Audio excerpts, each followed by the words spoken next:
Sa ika-161 taon na paggulitan ng birth anniversary ni Gat Andres Bonifacio, balikan natin ang kwento ng Supremo ng Katipunan at ang kanyang makulay na buhay na nagsilbing gabay sa mga Pilipinong naghangad ng tunay na kalayaan. Panoorin po natin ito.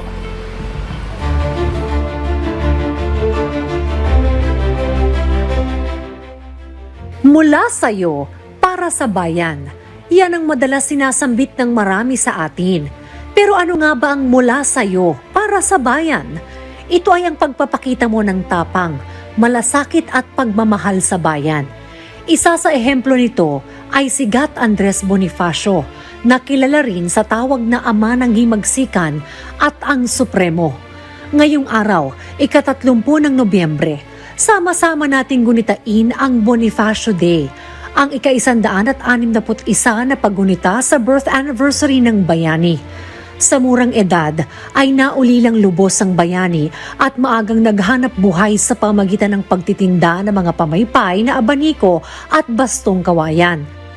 Nagtrabaho rin siya bilang isang mensahero at budegero. Si Andres din ang nagtatag ng kataas-taasang kagalang-galangang Katipunang Anak ng Bayan o KKK na nakipaglaban sa mga mananakop na Espanyol.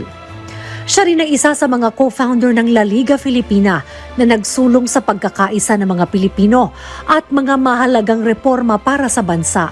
Ilang dekada pa man ang lumipas, ang kwento at kabayanihan ni Andres ay nanatiling inspirasyon sa mga Pilipinong patuloy na nakikipaglaban para sa kapakanan ng mamamayan.